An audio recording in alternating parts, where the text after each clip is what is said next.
hak cipta ini memang sangat dibutuhkan ya, sangat dibutuhkan sekali sehingga terlindungi semua lagu-lagu abang itu dari apa ya, dari KPR atau pembajakan gitu kan. Nah, terkait hak cipta itu bang, upaya apa yang abang lakukan untuk menjaga agar lagu-lagu abang yang diciptakan itu, yang sudah banyak beredar itu, terlindungi?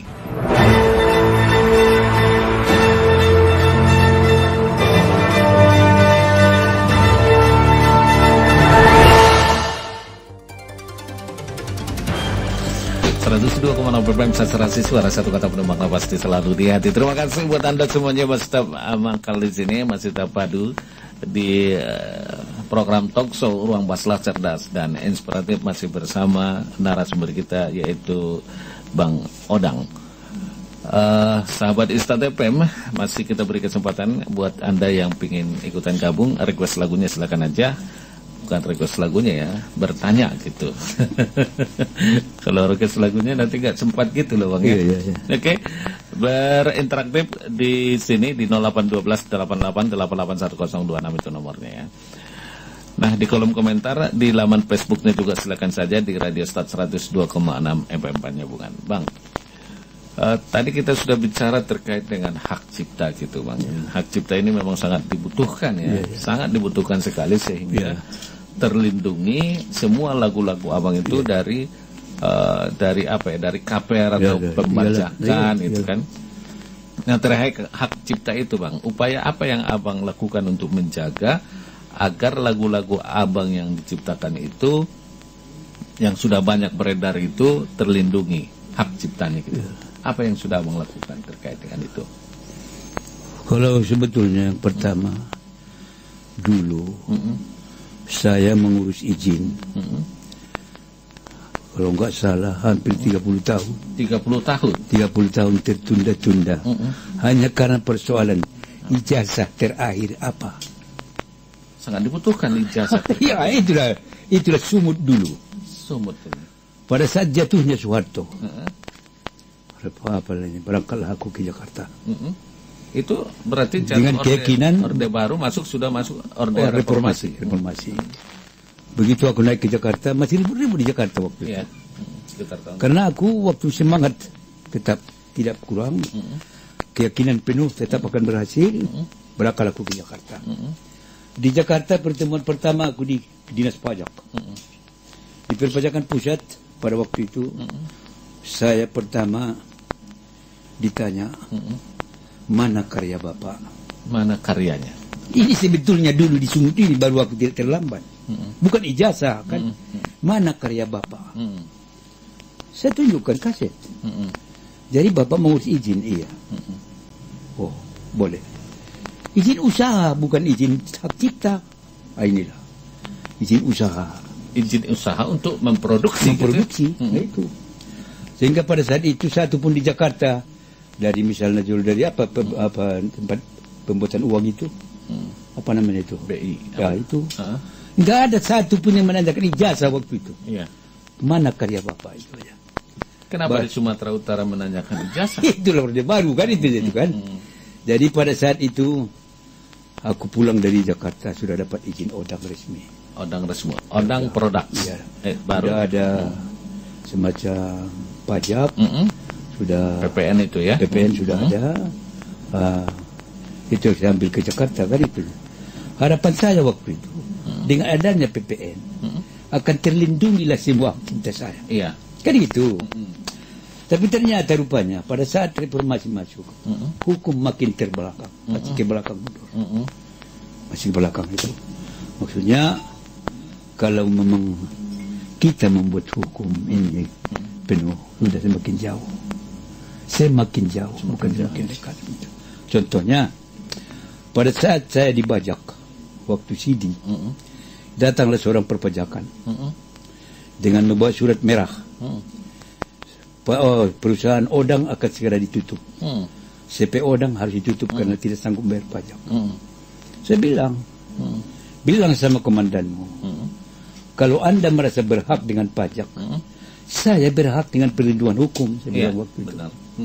Ya, ini ongkos kalian pulang, ya, Coba kita pertimbangkan dulu bagaimana si orang ini sebenarnya kok. Kalau masalah merek yang telah diancam supaya jangan diapa, itu merek saya, jatuhkan kalian nggak ada masalah. Saya itu adalah saja nggak apa-apa nih kok. Terus terang kalau merek itu saya sudah terkenal kok, bilang sombong lagi waktu itu. Nah, itulah sampai saat ini nggak ada jawabannya. Nggak ada. Padahal waktu itu karena dibajak orang ya, jadi bajak orang. Perlindungan terhadap itu nggak ada. Kalau Anda merasa berhak dengan pajak, saya berhak dengan perlindungan hukum. Ya. Barulah aku sadar bahwa hak cipta saya masih belum terlindungi benar. Itu baru izin produksi gitu ya. Nah, itu. Nah, ketika abang misalnya mengetahui gitu lagu-lagu abang dikomersilkan atau dijual oleh orang-orang yang tak bertanggung jawab, kemudian apa yang abang rasakan dan tindakan apa yang diambil gitu bang? Pernah saya sudah YouTube ini. Sudah YouTube ya? Lagu Rere Mana Rere dirubah.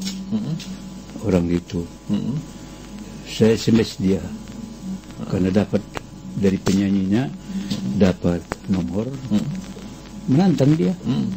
Kalau perkara-perkara nggak apa-apa nih.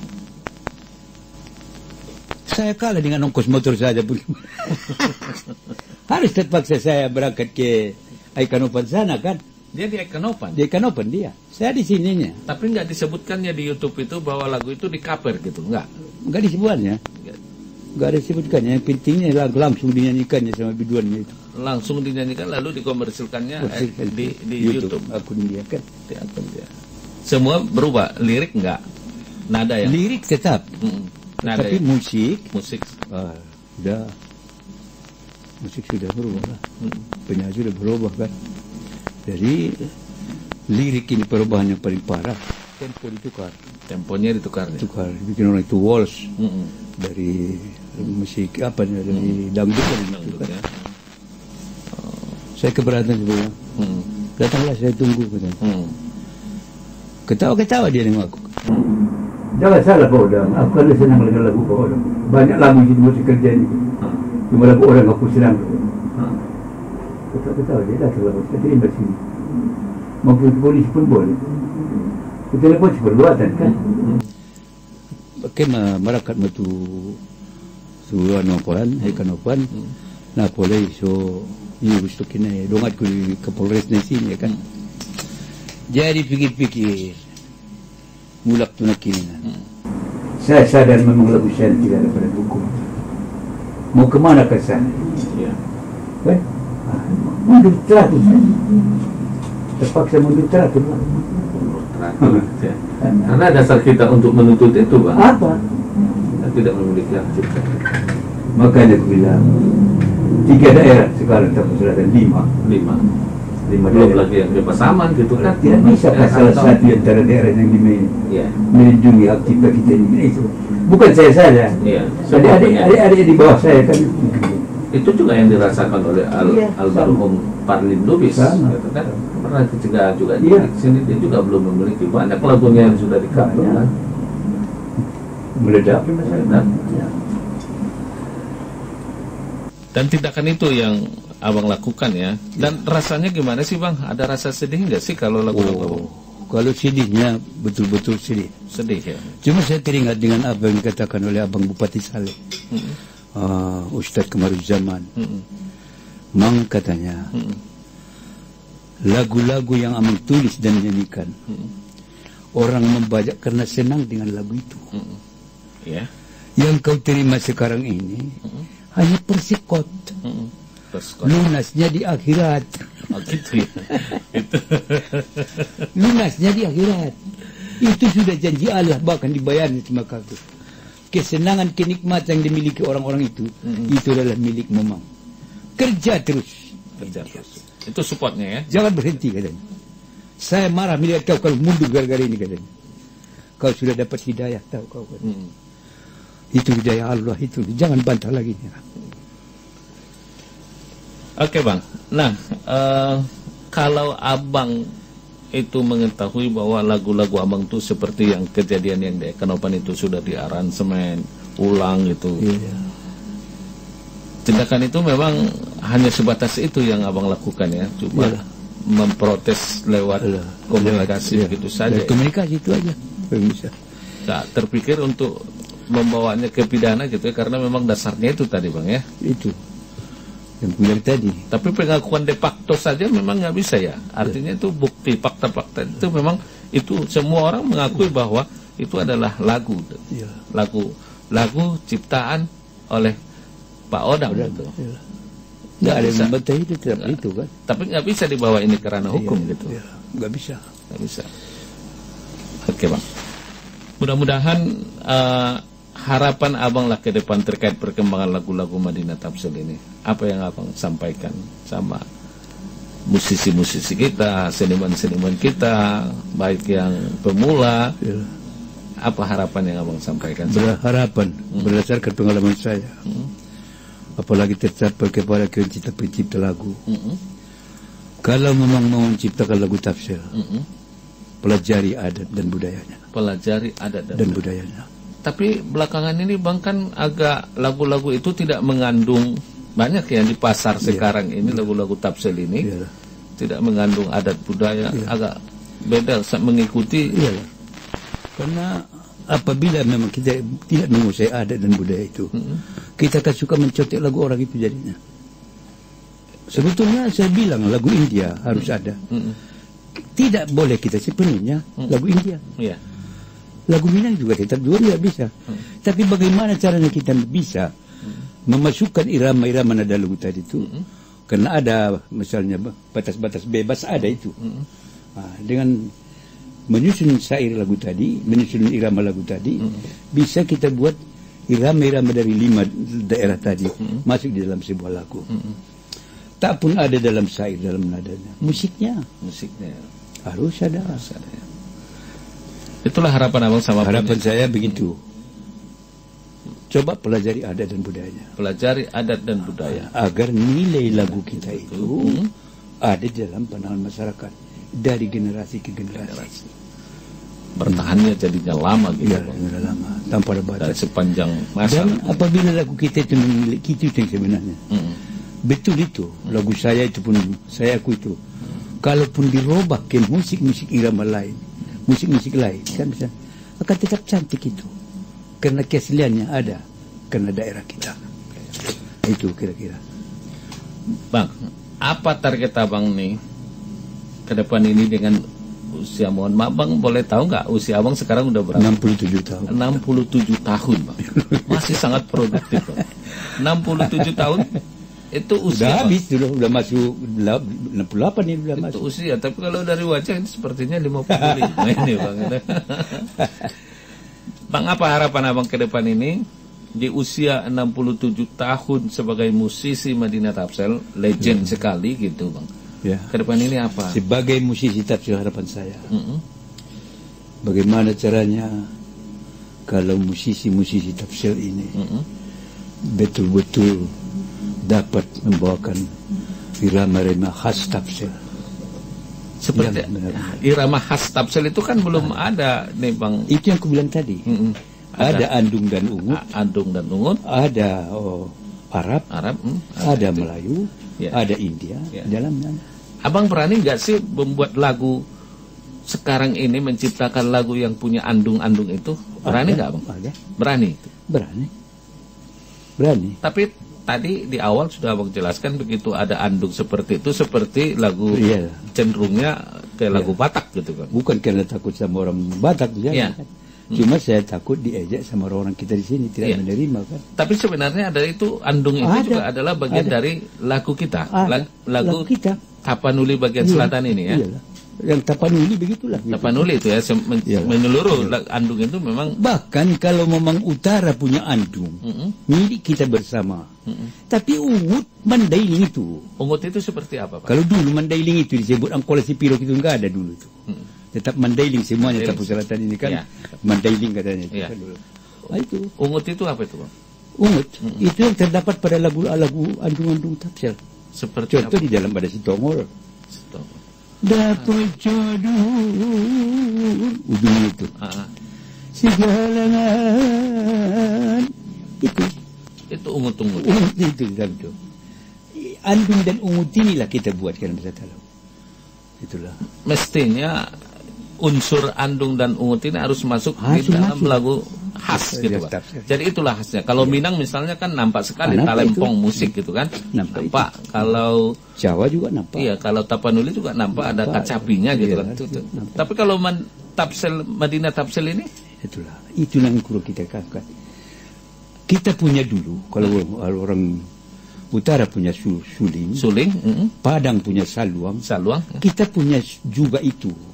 Tapi ada lagi kita punya miliki tulila. Tulila itu memang milik Mandailing. Kita itu. Tulila milik kita. Tapi nggak dimasukkan Bang unsur itu ke musik-musik. Karena kita mau mengejar mengikuti modern ini. Membawakan lagu-lagu kita ini, musik kita ini merasa kolot. Padahal dimodernisasi bisa misalnya. Bisa. Abang pernah nggak memasukkan tulila itu ke musik Abang? Di awal lagu Menyunggul Permudaron. Awalnya itu membawakan irama dialog itu masuk dia. Tulila itu. Tulila. Asli tulila Bung Luis. Bagaimana? Cantik nggak? Cantik ya, bagus gitu. Ya, bagus. Cuma kalau saya dulu, ini aku bilang tadi, karena tidak mendapat dukungan dari daerah untuk mengangkat orang-orang sini yang memiliki bakat ini. Mau diangkat ke studio, berapa danianya? Kalah si Oda. Kita berdoa bersama STAT FM makin jaya, jadi bisa sponsor. Kemudian targetnya Bang, target Abang di usia 67 tahun ini masih sama. Melihat situasi pada saat ini, kita lewati masa kaset CD, radio, masuk DVD, CD, DVD. Kemudian sekarang apa ini sekarang? YouTuber. Target saya kalau memang ingin ikut terus, karena saya merasakan saya tidak tahu kalau ditanya kapan kau akan berhenti. Tidak. Selama nafas ini saya masih berfungsi, tetap juga bekerja di dunia seni. Karena ini darah saya dan memang darah seni. Apapun rintangan tantangannya. Jadi kalau target saya sekarang membuat satu cerita-cerita pendek yang untuk dibuat ke akun YouTube. Cerita pendek dia misalnya yang kondisi real masyarakat kita, mengangkat budaya-budaya itu Bang ya. Kayak sebangsa fragmen yang durasi-durasi 5 menit. Itu. Dan cerita yang kita buat, saya buat, jangan cerita ilustrasi aja. Tidak setiap butir-butir dari adat itu kita buat kayak semacam fragmen. Ya kan, contoh mangkoras-korasi. Kan? Itu kita buat lewat fragmen tadi. Mangkoras-korasi. Dan tetap dihiasi lagu-lagu. Kalau ada drama pendeknya ini Fardu Kifayah ini, wah luar biasa. Ditunggu-tunggu dari pesawat sampai agaknya itu dia menyolatkan. Bapak, kenapa nggak pulang-pulang? Masih banyak harta yang mau diuruskan. Yang susahnya mantap bermain bukan apa urusannya nih menyolatkan itu. Oke Bang, kita berharap memang demikian. Waktu kita sudah hampir lebih dari 1,5 jam Bang di sini. Nah yang terakhir Bang, belakangan kan muncul ada generasi Abang lah, generasi Abang regenerasi. Itu ada Tok Cimamora, Liliana Lubis yang turut menghadirkan drama di awal-awal lagu dengan isi yang hampir sama juga sih sebenarnya. Kritik sosial. Bagaimana Abang melihat ini? Merasa terancam enggak Abang ini dengan hadir? Tidak. Saya tetap merasa bangga. Bangga Bang? Iyalah. Bahwa ada regenerasinya gitu Bang? Iya. Yang mengikuti. Cuma harapan saya kepada mereka, bagaimana mereka melihat bahwa saya sudah mempunyai semacam ide yang muncul. Bagaimana caranya mereka membuat ide pula yang bakal diikuti orang begitu. Orang gitu ya. Artinya punya khas tersendiri. Jadi kalau prinsip saya, kalau memang orang melihat, kadang orang melapor, udah dicontoh-contoh ya begini, contoh-contohnya kau Odang katanya. Aku kan merasa bangga sebenarnya. Yang aku takuti orang tidak suka mengikuti saya begitu ya. Dan tidak merasa terancam Bang ya. Tidak merasa terancam. Eksistensi Abang itu sebagai musisi yang memang punya khas itu mengawali dari sebuah lagu itu ada drama dan praktek. Karena saya yakin ide yang ini akan bakal berakhir nanti. Akal berakhir ya. Akan muncul ide yang baru. Ide yang baru. Ini harapan kita. Oke. Bang, saya mengucapkan terima kasih Bang atas kesediaan Abang. Tanpa terasa sudah 2 jam kita di sini. Sudah hampir jam pukul 12 dari informasi pukul 10 tadi. Abang sudah datang kemari dan semoga apa yang disampaikan ini menjadi sebuah inspirasi, kemudian ada rasa semangat juga pada musisi-musisi kita, yang khususnya tadi kita berharap kepada pemerintah 5 kabupaten kota di wilayah Tapanuli bagian selatan ini sangat berharap sekali Abang dapat memfasilitasi dan membantu Abang untuk bisa mengurus atau menjadikan lagu-lagu itu memiliki hak cipta dari Odang. Dan saya juga mengucapkan terima kasih atas nama Seniman Siniwati Tapau Selatan, mengucapkan terima kasih kepada orang-orang seperti radio kita yang suka mengangkat artinya karya-karya seni ke permukaan yang bakalan dicintai oleh masyarakat. Makasih Bang, lagu pas lagu. Nebayo Regarna Lomok.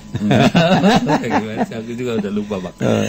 Nah, makasih tentunya buat sahabat Istana FM. Lagu tercipta tidak serta-merta, ia melewati proses yang panjang yang melibatkan intelektual sehingga sudah seharusnya setiap karya dihargai dengan sepantasnya. Terlebih penghargaan terhadap kekayaan intelektual penciptanya. Lalu lagu bukan sebatas lirik, tetapi lagu adalah suara yang berasal dari inspirasi dan sebuah instrumen untuk menyuarakan banyak hal, termasuk hak-hak kita semuanya. Terima kasih atas kebersamaan dan atensi Anda semuanya, serta mohon maaf jika ada hal-hal yang kurang berkenan. Kita bakal jumpa lagi minggu depan di Ruang Paslah dengan edisi dan narasumber yang berikutnya. Akhir kalam, wassalamualaikum warahmatullahi wabarakatuh. Horas.